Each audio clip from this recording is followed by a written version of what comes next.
Hey y'all, this is Heather, and this channel is called Underwater Panther.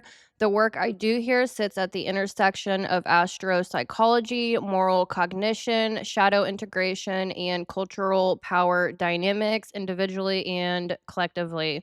I run multiple long-form series exploring how different minds processes values, identity, authority, relationships, and meaning across psychology, astrology, generational dynamics, culture, psyche, and consciousness.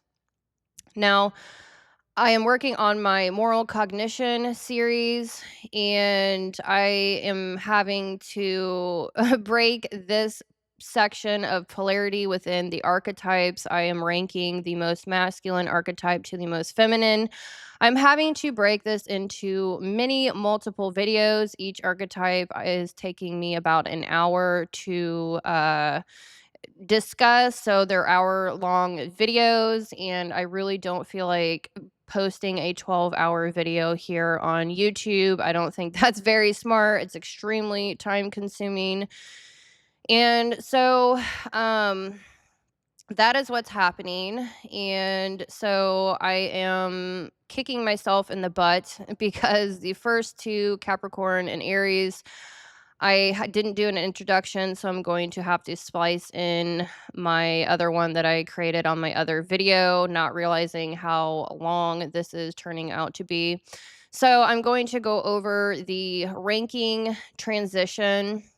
So before I show the ranking, I need to slow the room down for a moment. This is not a ranking of worth, morality, intelligence, or superiority. This is a ranking of which archetypes naturally lead with masculine function versus feminine function under pressure.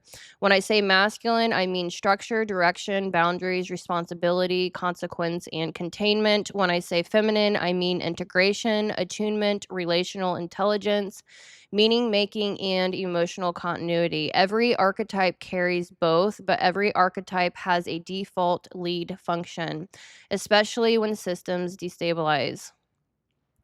So, and here's the critical point. When an archetype is forced to lead from its non-native polarity, it doesn't become balanced. It becomes overextended, distorted, and resentful.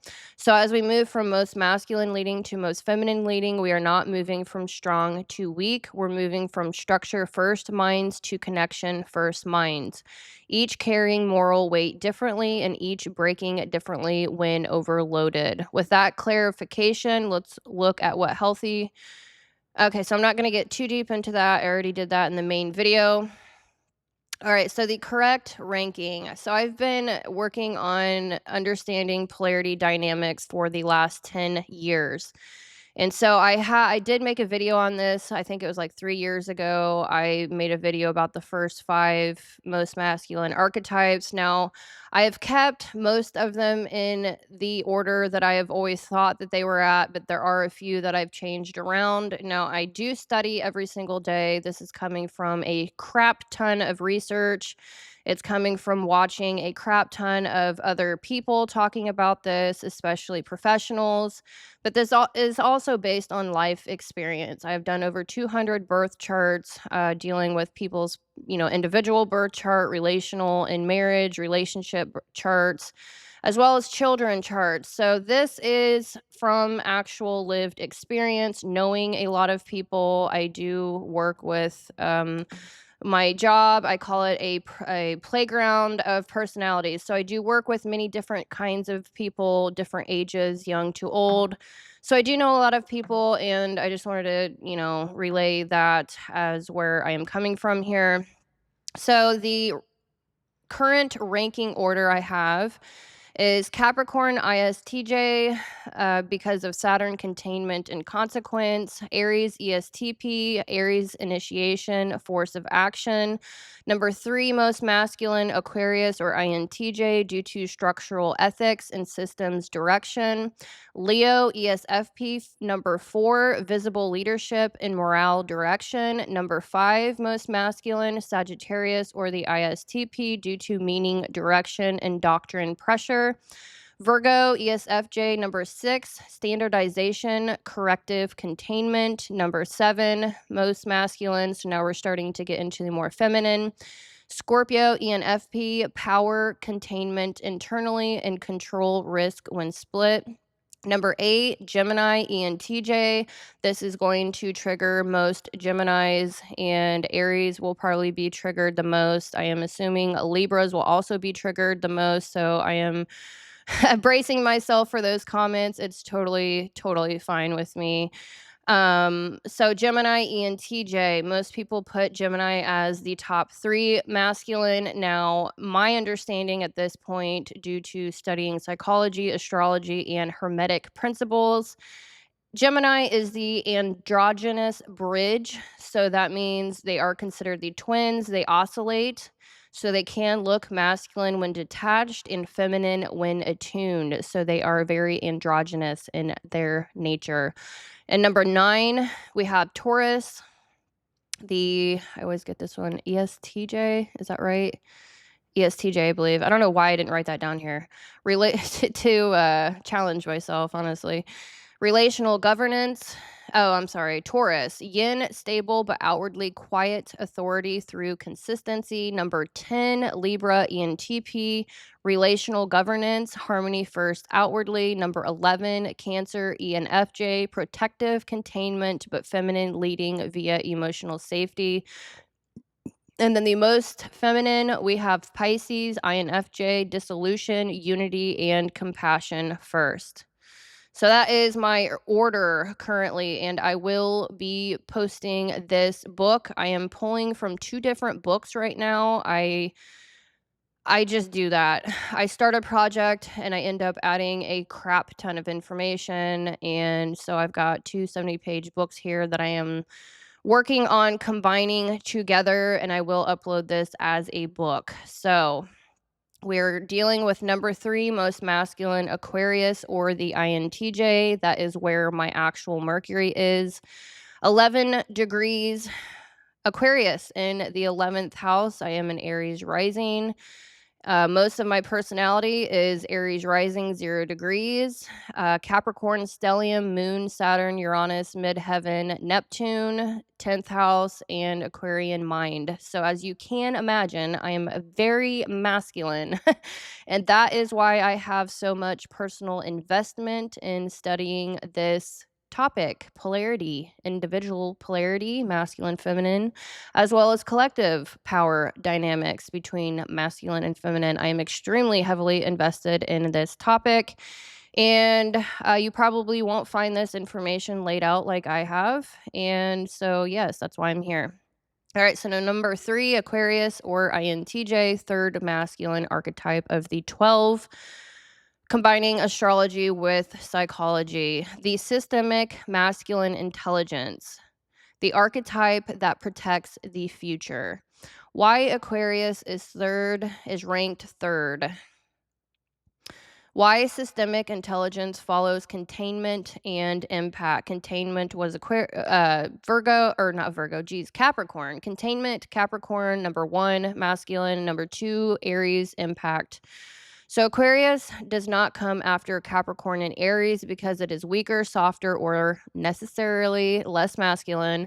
Aquarius, I just have to do disclaimers. It's can be emotionally charged. I want to have a for real mature conversation here, so that is why I say those. That's why I say that. All right, so let's go. Aquarius comes third because a system cannot redesign until something exists to redesign.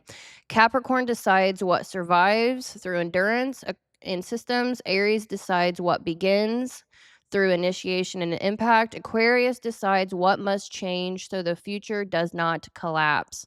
In other words, Capricorn holds the frame, Aries pushes the timeline forward, and Aquarius watches the trajectory of everything you've built and ask whether it is sustainable, ethical, and survivable once it scales. Aquarius is not reactive masculinity. It is anticipatory masculinity. It doesn't hold the present the way Capricorn does. It doesn't initiate the moment, the way Aries does. Aquarius protects the future by refusing to pretend that today's choices won't become tomorrow's consequences. That's why Aquarius often feels strange to people operating primarily at the interpersonal level, because Aquarius isn't primarily tracking the emotional field of now, like Aries. Aquarius is tracking the downstream effects of now. All right, I need to get my music going. Sorry. I have to listen to music while I do this. I don't like hearing myself exactly. I'm getting more used to it, but you know. All right, so I'm going to look at this other note, make sure I didn't miss anything. So masculine leading Aquarius, moral weight through systems, ethics equals what does this create long term, often a lonely conscience. Shadow, detachment, and superiority. The feminine in Aquarius, compassionate futurism, human-centered reform, and men, dissociation, and women, alienation. Integration, pattern, and empathy. Core social duty, see the system, interrupt groupthink, and protect the future. They are very future-oriented, and they are intellectual. Air signs are intellectual. What Aquarius gives society: innovation, ethical foresight, decentralized intelligence. Shadow, if unintegrated, detachment, cold superiority, and abandoning the human cost. So they can get into nihilism. Integrated role, the architect who redesigns systems without dehumanizing people. All right, I'm going to talk more on the moral load. Just got an email. Moral load, future weight, not present feelings. So Aquarius carries future moral weight, not intent, not emotion, not reaction. Aquarius or INTJs carries consequence across time. That means Aquarius is often holding an ethical burden that doesn't feel urgent to anyone else yet. Aquarius isn't asking, does this feel good now? Aquarius is asking, what does this system produce? Who does it benefit in 10 years? What breaks if this scales? Aquarius carries the moral responsibility of second and third order effects. Someone's trying to call me at this time. Absolutely not. The harm, this isn't obvious until it's already normalized. This is why Aquarius often becomes the lonely conscience, not because it wants to be superior, because it sees outcomes other people refuse to look at until they are forced. Aquarius or INTJ is the archetype that feels obligated to name the trajectory, even when naming it makes everyone uncomfortable. And that's why Aquarius can feel cold. It's not disengaged, it's already living in the future, trying to prevent a collapse that has not happened yet. All right, so Aquarius sees what's broken, but not always what's next. So the collapse, impact, vision, and collective coherence. So Aquarius certainly cares about the individual and the collective. And I think that's very misunderstood. I spent all of last year, actually, the entire last year, I've made videos on Aquarius or the INTJ solely. I am an Aquarius myself. I operate very heavily out of my Mercury, my thinking and communication. So if you are an Aquarius right now watching this video and you want to understand yourself beyond this video here, check out my Aquarius or INTJ playlist here on YouTube. It probably has almost 100 videos in it. So if you are seeking a more understanding of yourself or someone that is an Aquarius, please check that out. I'm here for you. All right, so how Aquarius feels lost: detachment, cynicism, isolation disguised as sovereignty, modern distortions, perpetual critique, emotional disengagement, and anti-human abstraction. What collapsed: collective future vision, systems level reform pathways, trust that change is possible. Without a future, Aquarius withdrawals. So lead, pattern recognition, structure, and long-term ethics. Moral load carries future consequences. Capture, defense, internal referencing, and systems level thinking. Collapse, distortion, detachment, superiority. Like I said, integrated role, redesign systems without dehumanizing people. All right, so I just want to make sure I'm not missing anything. I will combine these within the next couple of days and upload it to my website. How Aquarius resist identity capture. Aquarius is one of the hardest archetypes to capture because Aquarius doesn't outsource coherence. It resists identity capture through internal referencing, systems level thinking, and a distrust of consensus without logic.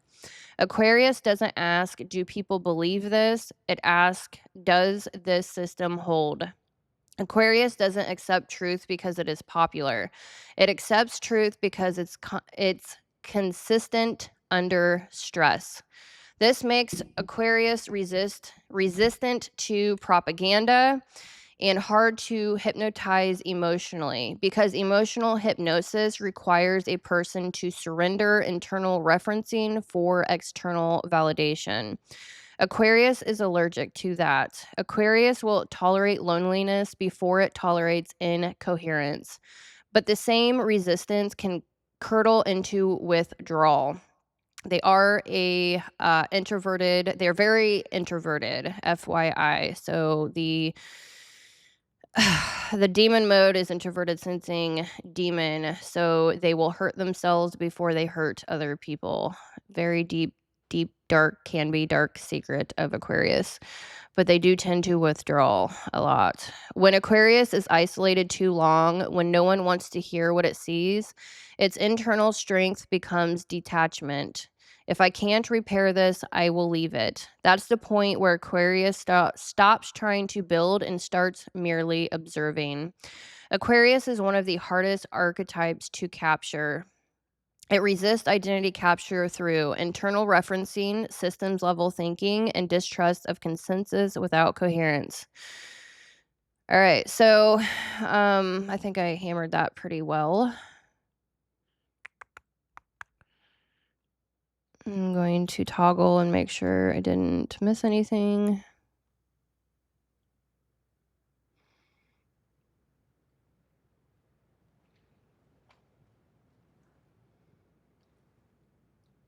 All right, good deal. So when the future collapses, the Aquarius breaks down. Aquarius collapses when the future stops feeling buildable. This so the losses that destabilize Aquarius are not primarily romantic, interpersonal, or immediate. They are civilizational. Collapse of the collective future vision, collapse of education as truth seeking, collapse of reform pathways, collapse of trust that change is possible. When those collapse, Aquarius or INTJ still sees what's broken, perhaps more clearly than ever, but can no longer see a viable next step. That's when Aquarius feels lost, detached, cynicistic, isolated, and disguised, which turns into disguised as sovereignty. The inner voice becomes, I can see the bug, but there's no patch. And when that happens, modern distortion appears. Perpetual critique, emotional disengagement, and anti human abstraction. Aquarius starts treating people like variables in a simulation, not because it hates people, but because it can't emotionally tolerate a future that feels unwinnable. Without a future worth building, Aquarians withdraw. What happens when the future collapses? Collapse, loss, collective future vision, education. So I did already say all that. I tend to write in paragraphs and then I will bullet point because I know that some people don't like reading that much. So I'm trying to make it visually pleasing, but it's screwing me up here. All right, good on that section. All right, so split risk, truth as a weapon. Aquarius's split is one of the most misunderstood. On the outside, Aquarius looks detached, intelligence, critique, independence, and principled distance. Aquarius is all about the principles. My favorite quote is, "It's not the point, it's the principle." So that's the future orientation. On the inside, Aquarius often holds moral grief, loneliness, and unexpressed care. The split risk happens when the inner care becomes too painful to feel. So Aquarius converts care into critique. That's when truth becomes a weapon, because empathy begins to feel like contamination. Aquarius doesn't become cruel because it lacks morality. Aquarius becomes sharp because it is overloaded with future consequence and doesn't have a container for grief. It's future pressure without containment. And it's one of the reasons Aquarius gets misread as heartless. People are reacting to the lack of emotional cues, not the presence of ethical weight. When Aquarius is overloaded, exterior looks detached, intelligent, critiquing, and independent. The interior, moral grief, loneliness, and unexpressed care. Split risk, truth becomes a weapon because empathy is treated as contamination. This is not cruelty, it's future pressure without containment. So now we're going to go into male versus female expression, how people feel it within this personality. Aquarian men. Aquarian men often express masculinity through ideas, detached intelligence, principled critique, independence, and future focused thinking. People feel intrigued around them, sometimes expanded, sometimes mentally exposed. He sees the whole board. For some, that's attractive and stabilizing. For others, it's intimidating because it activates insecurity. People feel watched, measured, or outpaced. The shadow, especially in men, is disassociation, disappearing into abstraction, becoming anti-human in tone, treating emotion like inefficiency. So, yes, they're all about efficiency within systems. The danger is not that Aquarian men don't care, it's that they may not know how to keep caring without drowning. So they shut it off and call that objectivity. Aquarian women often express visionary reform, uncompromising truth, social deconditioning, future oriented clarity. People feel inspired around them and also disrupted because Aquarian women often outside the script. They activate the collective discomfort around nonconformity. The shadow, especially in women, is alienation, isolation, too different, withdrawal, loneliness masked as independence. The core tension is brutal. Seeing the future clearly without a collective ready to move. Aquarian women can feel like they're speaking a language the room has not learned yet. I have felt like that my entire freaking life. I was like 10 years before COVID. Like, I understood that shots are not actually, you don't have to actually have, like, legally, you can have an exemption. Like, I feel like I've been ahead of the curve at least 10 years. It's so annoying. Anyways, integrated role, architecture with humanity. Integrated Aquarius is not detached. It is architectural, my favorite word. The integrated Aquarius becomes the system architect who redesigns reality without dehumanizing the people inside it. Aquarius does not replace Capricorn structure or Aries action. Aquarius updates the blueprint so both remain ethical. It's the difference between a world that functions and a world that functions at the cost of people. When Aquarius is integrated, it remembers systems are made of humans. Humans are not variables. Truth is not just correctness. It is consequence carried with compassion. That's when Aquarius becomes the most valuable kind of leader, the one who can see the future and still care about the present. Integrated Aquarius is not detached, it's architectural. Integrated role, the system architect who redesigns reality without dehumanizing the people inside it. All right, so why Aquarius gets misread as cold or feminine leading. People confuse emotional attunement with care, warmth with morality, and immediacy with leadership. Aquarius does not attune first. Aquarius protects the future first. This is masculine function. Directional intelligence under pressure. Just abstract instead of embodied. Aquarius is not emotionally detached. Aquarius is temporally detached. It lives 5, 10, 20 steps ahead. That changes how it speaks, how it prioritizes, and how it regulates. So people call it cold because it doesn't perform reassurance. But reassurance is not the same as protection. Aquarius protects people by refusing to lie about trajectories. That protection just doesn't feel cuddly.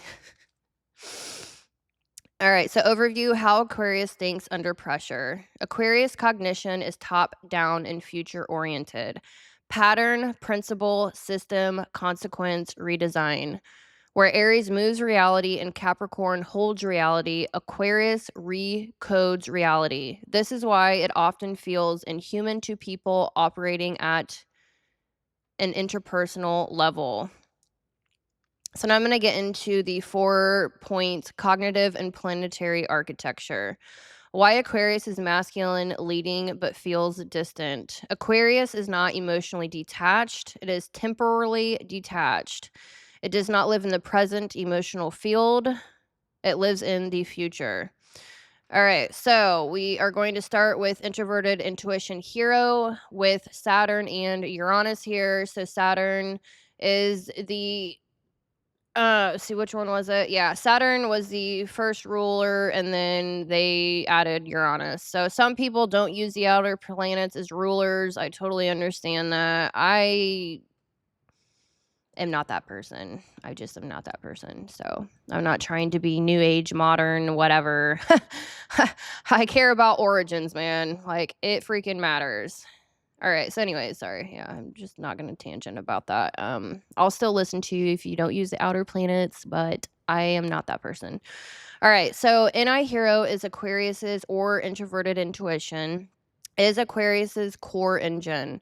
It perceives patterns across time, tracks trajectories, and compresses massive information into singular insights. Aquarius often knows a system is broken long before it visibly fails because NI doesn't wait for surface evidence. It reads the direction of forces. The moral logic inside NI is preventative. If this continues, here's what it becomes. That's why people feel Aquarius as mentally exposing. Projector. That is the projector type in human design, which I also am. So I don't know why they called it a projector, but like we literally see into people unlike anything else. So yeah, that can be kind of like penetrating and people feel exposed. It sees too much too early. The shadow is fatalism and withdrawal when the future feels unbuildable. This is the core engine. So what NI Hero actually does, perceives patterns across time, not moments, tracks trajectories, probabilities, and second and third order effects, sees where systems are going, not just where they are, compresses massive data into singular insights, playing chess, not checkers. Aries plays chess. Capricorn and Aquarius plays, or darn it, Aries plays checkers. Aquarius and Capricorn plays chess. They're more strategic, long term. Actually, they call Aquarius the strategist. So anyway, I can like go off into what do you call that? What do you call that? It's saying the thing backwards. Why is that not coming to my mind right now? Saying the thing backwards. What do you call that? Ah. Anyways, I have that problem now and then. Anyway, so NI does not gather information the way SE does. It synthesizes inevitabilities. Aquarius often knows something is broken long before it visibly fails. Moral logic inside NI Hero. If this continues, here's what it becomes. This is preventative ethics, not reactive ethics. So Aquarius doesn't wait for harm, it sees harm forming. How people feel in I Hero. Mentally exposed, outpaced, unsettled. This person sees too much. This is why Aquarians triggers insecurity in others. It reveals futures people are not ready to face. Shadow of NI Hero is fatalism, detachment from present human experience. They live an outer body experience at all times. That's why I absolutely love the what do you call it? The astronaut. I have the astronaut in the background, which I'm like right there. It's backwards. So yeah, my astronaut. That is the Aquarius. You're in it, but you're not of it. You're in the group, but you're not of it. You still care for the group, but you're kind of like detached outside of the group so you can see more clearly, not as emotionally involved, so that you are logical, not reactive. Um Alright, so, yeah, detachment, yeah, they're detached, they're always detached, like, it's a thing, it's a thing. Assuming inevitability instead of intervention and withdrawing when no viable future appears. An I Hero collapses when there's no future worth building. Alright, so now we're gonna move into TI. Oh, yeah, Uranus is the inventor. It's, like, shocking revelations. This is where the genius mind comes from.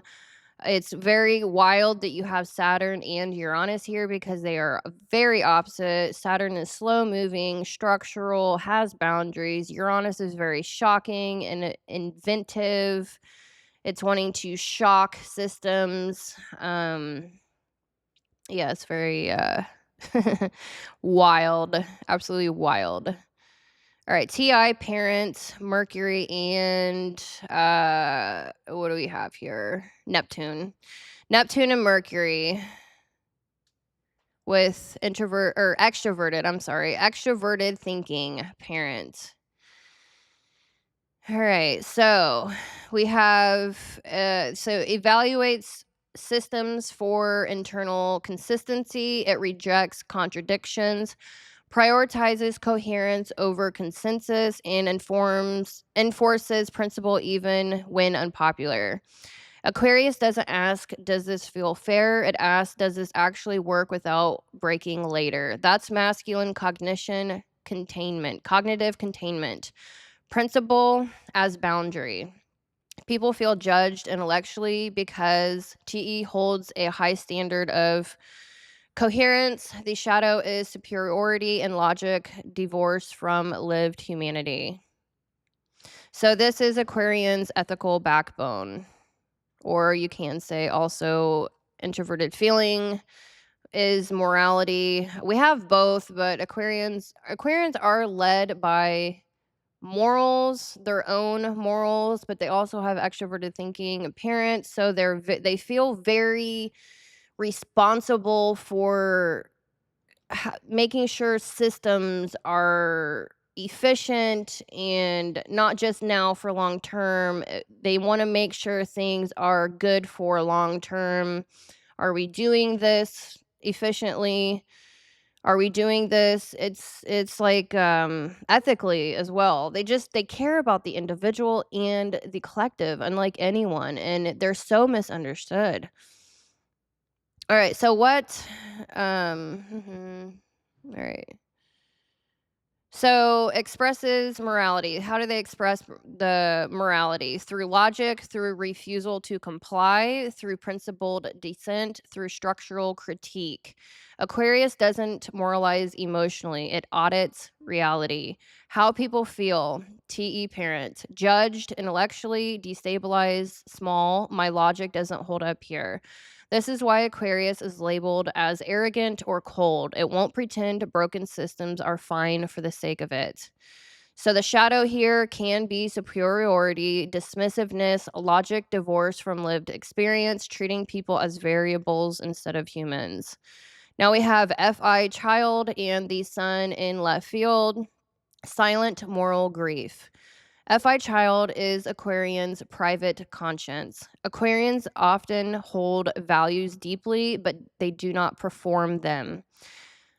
It experiences moral It experiences moral pain silently, feels responsibility without reassurance, and carries loneliness around being ahead.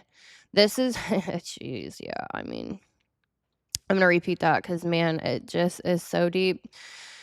All right, so Aquarius experiences moral pain silently, feels responsibility without reassurance, and carries loneliness around being ahead. This is where Aquarius actually cares, often more than anyone knows. But it processes that care internally through meaning rather than mirroring. When unsupported, FI child gets covered by intellectual armor, and Aquarius starts looking inhuman. FI child, private values, and moral loneliness. So the sun here in left field means that they don't really want to lead and they don't really want to be seen. They want to be at the back of the classroom. They don't want to be the one preaching like a Leo or Aries. They're the ones that don't want to lead, but they need to be leading. They need to be leading. They need to have a voice. They normally, when they talk, they are not heard. They are not seen. They're introverted. It's like they're very specific with their words too, normally. This is the most frustrating part, if not the inferior, but this is very frustrating. And I know so many Aquarians don't understand it.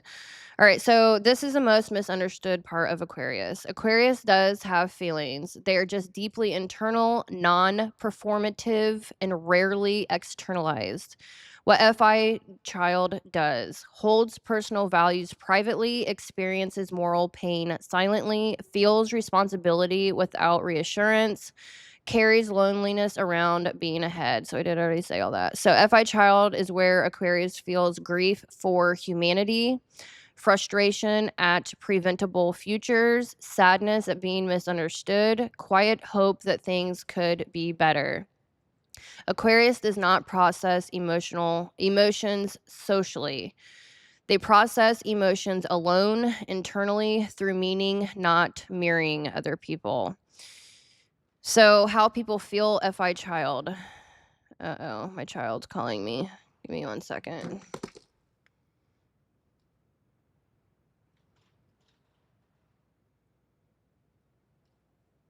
Hello? I don't have service out here like that. That's why I need the internet. If you want to donate to my internet cause, please, for the love of God, I would appreciate it so much. All right, how people feel FI child.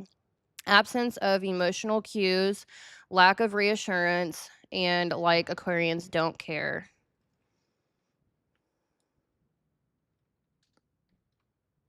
Hello?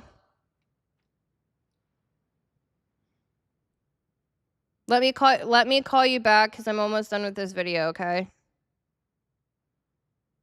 I'm outside in the shed. What?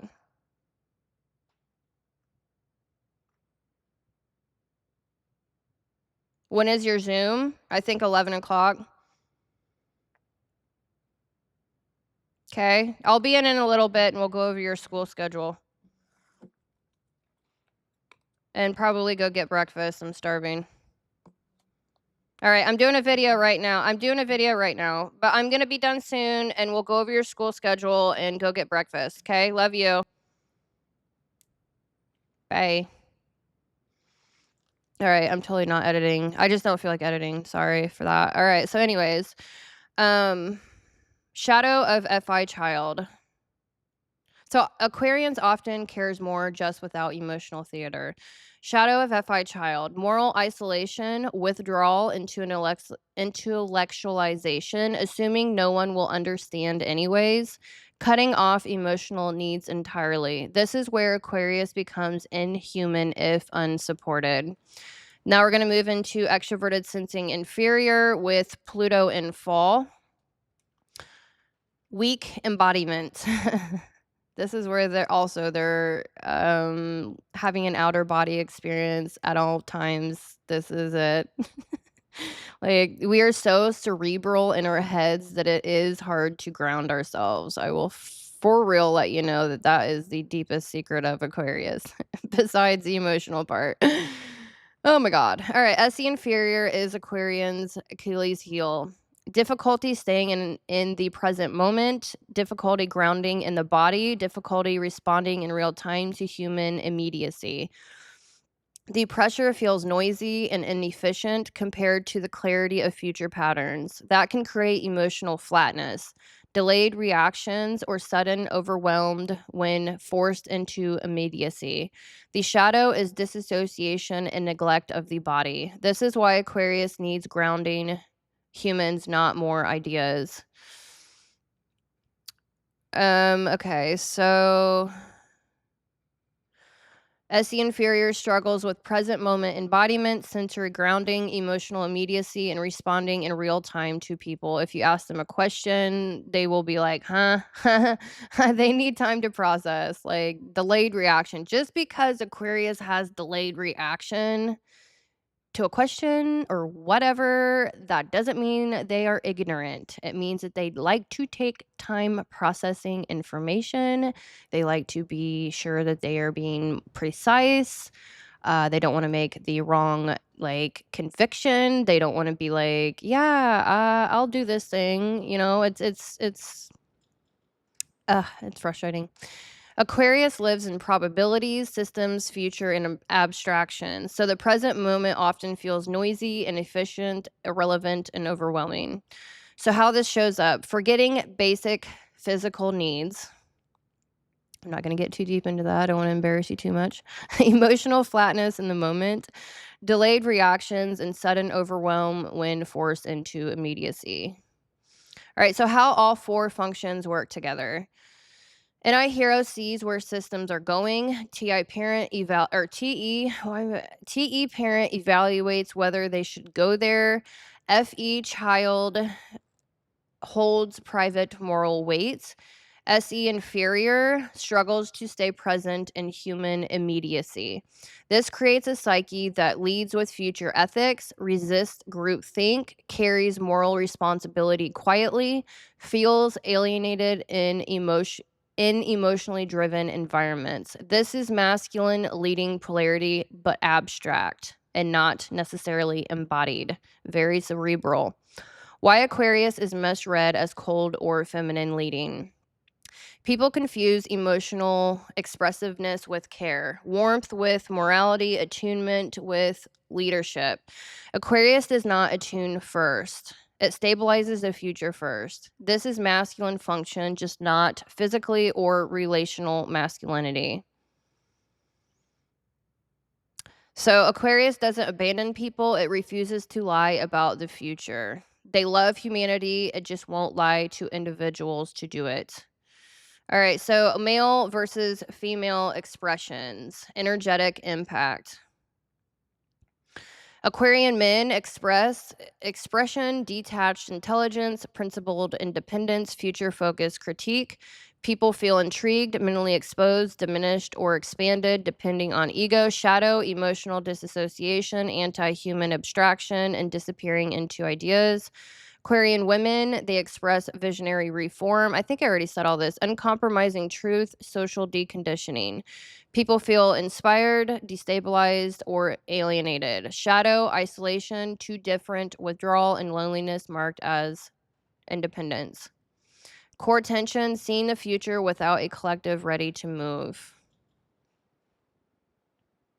So now it should be obvious. Aries, Capricorn is containment. Aries needs containment for impact. Aquarius needs containment for ideas.